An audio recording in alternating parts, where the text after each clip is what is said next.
listening to the Productive, Not Busy podcast, where we show you how to do life and business confident, focused, and with a plan so that you can make more money. Have more free time and less stress. Your host, Wayne Withersby, will uncover actionable hacks, strategies, tips, and insights you can use today to live a better, more productive life. It's time to boost your mindset, confidence, and your attitude. Here's your host, Coach Wayne.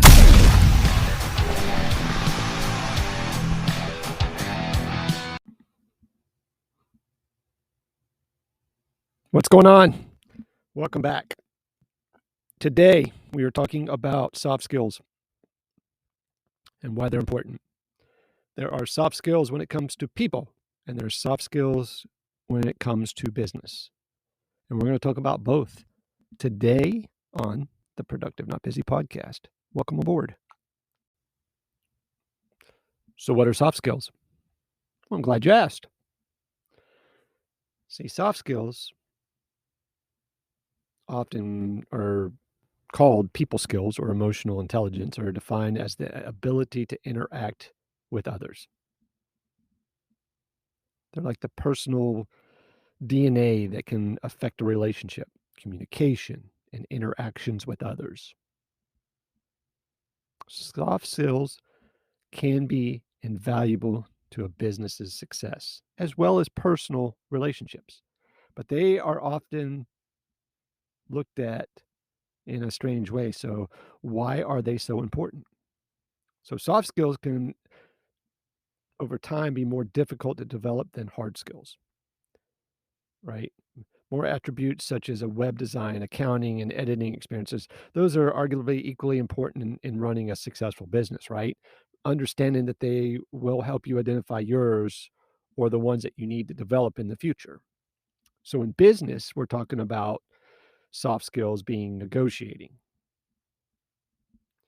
working under pressure, customer service, networking, presentation, communication effectiveness, teamwork, right? So why is this important? Why is it important in the workplace? Well, soft skills are a hugely important part of improving one's ability to work with others and can have a positive influence on boosting your career. If you're a small business owner, especially, or self-employed, soft skills can help you find, attract, and retain clients, right? Well-developed presentation skills, networking abilities, and etiquette awareness can help you win new clients and gain more work from existing clients. Sharpening your abilities to resolve conflicts, solve problems, and provide excellent service to customers can lead to a stronger relationship with your colleagues, vendors, other professionals. Ultimately, strong soft skills can help you gain confidence, and that's an invaluable trait in the business world. Now, on the other hand, a lack of soft skills can limit your potential, I promise. It could actually even be the downfall of your empire.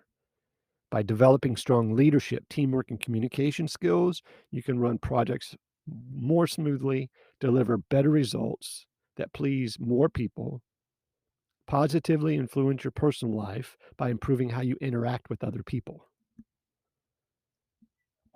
So do you need to improve your soft skills? Well, soft skills aren't generally all or none. Many people are good with what they've got, right? Or adequate, or even, good with some skills, yet struggle with others. I'm good, right? There might be an instance you may have an excellent communication and teamwork ability, but struggle with time management, or you crack under pressure, right? It's not uncommon to either underestimate the importance or overestimate your own proficiency sometimes. So here's a few common scenarios that may be improved with stronger soft skills, right? Number one, you might have a low retention client rate compared to others in your business. You're frequently late for meetings and struggle to meet deadlines. You fail to grow your professional network or avoid, networking opportunities altogether. You manage to land meetings with prospective clients, but you rarely proceed to the next stage or close a deal. So, 4 ways to develop soft skills is what we're going to talk about. A great first step in personal development is to recognize and acknowledge the areas in which you need work on, need improvement. Don't be, yeah, I know. Yeah, I know. Or I already do that, right? This can take place through personal reflection and introspection, an evaluation of your business performance, your deficiencies through feedback from trusted colleagues and accountability partners or friends. You may find that daily journaling regarding your profession, right, and their outcomes is hugely self-helpful. After you've gained an awareness of your strengths and weaknesses, create a plan of action for improvement that aligns with the support of your business plan. See, soft skills encompass a large category, and there's a few ways to develop or enhance these skills, right? You might want to consider working with a mentor who can provide feedback and model appropriate processes and skills for you. If your focus is on improving communication, courses in subjects like public speaking or joining a group such as Toastmasters might help. Get a coach who can help you develop high priority skills quickly, right? It might not seem deceptively simple, or it may sound deceptively simple, right? Don't underestimate the effect of positivity and optimism when you're doing this, right? The majority of these skills are bolstered by confidence and enthusiasm and undermined by anxiety, insecurity, and negativity inside yourself as well as others. Changing your mindset so you're able to see the positive in situations can have a significant impact on how you interact with others. Soft skills can influence your ability to give a great presentation and communicate to your speaking points effectively to your team. Because when you believe, they believe, right? That story I told, I had I was mentioned it on Facebook the other day, right? The town leader says that they were going to go to the town square and pray for rain. And he believed that if they prayed and enough people prayed, that it would rain. And when they showed up the next day, one of his friends showed up with an umbrella, right? I want that friend that has faith in my belief that we're going to get the job done. Soft skills can influence your ability to give great presentation and communicate your points. Absolutely, 100%. Soft skills also now on the personal side are eye contact, voice inflection, body language. When you're having a conversation with somebody, don't fiddle with your phone. Don't be preoccupied. That's a hard one because we all have so much going on in our lives. But a genuinely good conversation with no distractions goes a long way. And you know that when somebody actually listens to what you're saying, that goes a long way.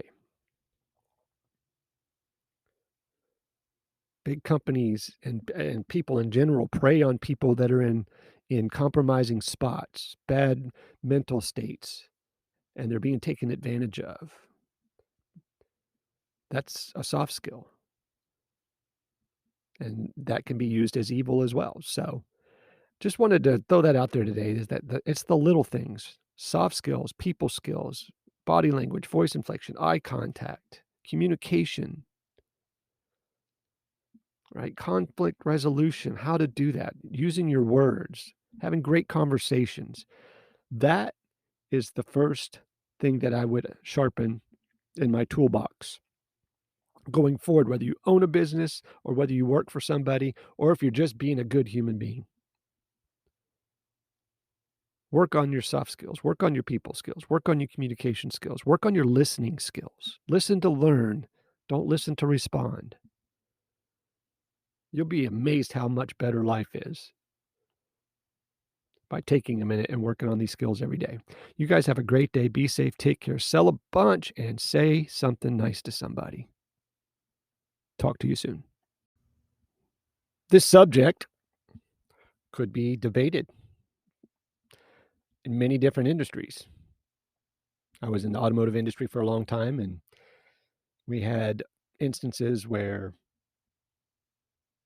websites, car dealers, CarMax was going to put us out of business. Saturn had one price selling, right? No negotiations. When's the last time you saw a Saturn dealership? It failed miserably because people want to deal with people. They just want to deal with smart people, not hacks and people that don't know what they're doing. So tech comes along, and now I think what's happened is we've empowered. It's a superpower. Technology is, and in the wrong hands, it can be used wrong, just like anything else in the world. So for years, it's been like this article of faith in corporate America, especially that, cloud computing and artificial intelligence will fuel like this huge surge in wealth generating productivity. Well, sorry to bust your bubble there. It's still a people business. Everything I do, other than this podcast, obviously, because that's part of technology to get my information out there. But if the internet went out, cable went out, phones went out, I would still be able to have a viable business because I still have people skills. So that belief has inspired this flood of like venture capitalists and companies spending on technology, right? And they swear the payoff is going to, will not be confined to a small group of tech giants, but is going to spread across all the economy. Well, guess what? That hasn't happened. Productivity, which is defined as the value of goods and services produced per hour of work. Well, I'm going to tell you, it's freaking fallen on its face in the first quarter of this year. The government reported the quarterly numbers are like often kind of bumpy, volatile, right? But the reports seem to dash earlier hopes that the productivity revival was finally underway, helping by accelerated investment in digital technologies during the pandemic, blah, blah, blah. So the growth in productivity since the pandemic hit now stands at about 1% annually, right? That's in line with all the meager rates of increase since 2010. Way below, right? The last stretch of huge improvement from 1996 to 2004 when productivity grew more than 3% a year. Economies grow not only by adding more capital and labor. Another vital ingredient is the nation's skill in creating and capitalizing innovation, which makes investment in workers more productive. Right? These little tiny percentages and gains in productivity can make a big difference in in a country's wealth, especially in the living standards over a long period of time. Like an additional 1% annual increase in productivity over, a few years to maybe 2025 would generate an extra maybe, I don't know, $3,000, $4,000 per capita per American. That's off of a McKinsey report. The 3.8% annual gain from 1948 to 1972 was the engine of the nation's post-war prosperity. See, productivity is not a cure-all for economic fails or ills, right? Even if the optimism about this wave of digital technology proves justified, that does not mean that there will be a real sharing of the benefits. But a less productive economy is a smaller one with fewer resources to deal with social challenges, right? We don't think about stuff like that. Today's artificial intelligence is mainly technology of pattern recognition, right? So you start pouring through these huge troves of words, images, and numbers, right? Their feats, there's a guy, Robert Gordon, right? It's an impressive but not transformational in the way that electricity and the internal combustion engines were developed. It's different, right? Real change is happening. A tidal wave of transformation is definitely underway. And we're seeing more and more of it as we go forward. It's probably, be a few more years before there's a definitive answer on the productivity debate on how technology is affecting that. The leaders are mainly large companies that have been like investing in digital technology for years and years, and high growth, younger companies, which are often backed by venture capital. Right? Cloud computing, for example, is fairly widely adopted, but not the most advanced technologies like AI, some of the AI stuff out there. Right? The limited uptake, some experts say, is not surprising at the stage. 3/4 of American businesses are small with fewer than 10 employees. Right? So there's a company called Anthem. It's a health insurer who plans on covering 45 million people. About 75% of the customers' questions are now handled through a digital channel, including a web portal, mobile app, speech recognition software. 3 years earlier, the digital share was about 30%. So the question answering technology to help people now is checking the status of a claim, paying a bill, finding a doctor. Is AI is definitely helping. Right? It's eliminated 10 million phone calls.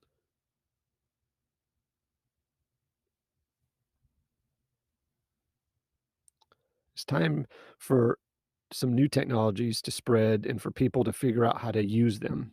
For example, the electric motor, okay, which was, what is it? I think that was introduced back in the 1880s, did not generate any kind of productivity gains until the 1920s, when the mass production assembly line reorganized work around that technology. Right? The personal computer revolution took off in the 1980s. But it was not until the second half of the 90s that economic productivity really surged as those machines became cheaper, more powerful, and connected to the internet.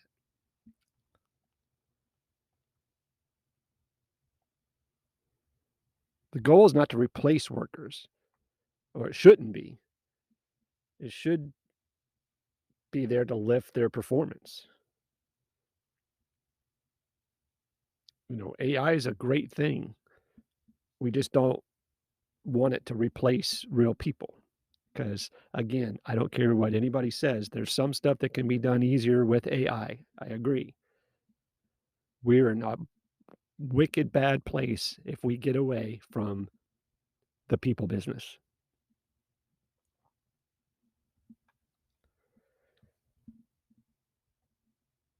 Customer inquiries to places like CarMax, contact centers, right, tend to be lengthy and long.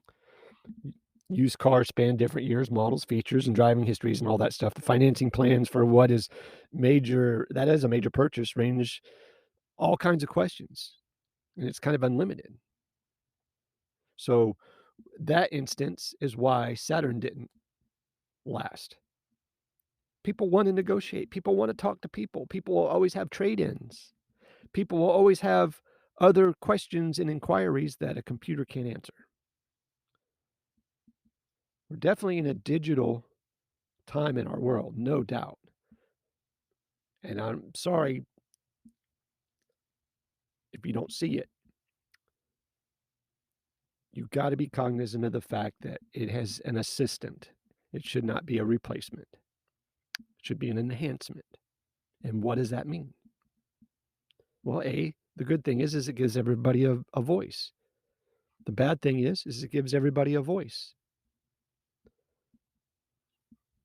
We're worried about technology. They're worried about these AI robots going rogue, right? And not being what they appear to be, and they're going to create evil. Well, think about what social media is doing right now with people. What you're getting on social media from people, I promise you, a majority of the time is not what's really going on in their life. So, this is just the tip of the iceberg. My point is brush up on your people skills, right? The soft skills in life are what are going to get you where you want to be. Eye contact, voice inflection, body language. All of that stuff is important. Make people feel good. There's a story out there. I'll leave it with you here on the way out. Is there was a guy that was working 2 jobs. And he was talking to one of his coworkers. And the coworker had a client with him, a customer. This was at a big hotel. And the client made a comment that, man, this guy really loves his job. Like, this young kid was just over the moon excited. And he's like, why do you love your job? He's like, I love my job because I love the atmosphere. I love the people. I love the product. I like the interaction. I like it that my leaders and my managers and my coworkers and managers from other departments, when they walk by, they say, hey, anything I can get you to make your day better or your job easier today, right? And then when I get my check, it's just amazing. And the guy says, well, you say you have 2 part-time jobs. Where else do you work? Well, the kid worked at another hotel. And he says, so, no wonder you like it. He goes, well, not really. I don't really like that job. I don't like that job because my manager buzzes in on the phone asking me if I'm done with my duties yet.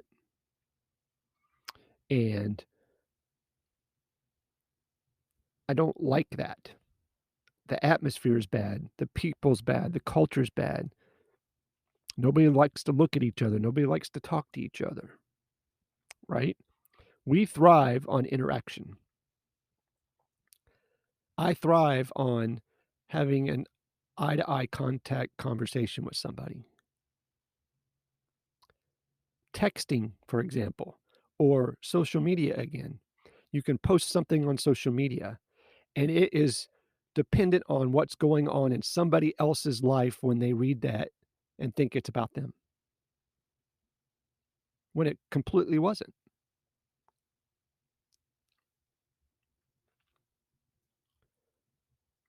Let's get back to the people business. Let's get back to making friends, having raving advocates, being president of fan clubs of your closest people. Let them know that you care. Let them know that when you say you're going to pray for rain, that they show up with an umbrella, because that's how much they believe in you. You guys have a great day. Be safe. Take care. Sell a bunch. Say something nice to somebody. You've been listening to the Productive, Not Busy podcast. Please hit the subscribe and notification of new episodes button and visit us on social media like Twitter, Instagram, or TikTok for bonus content.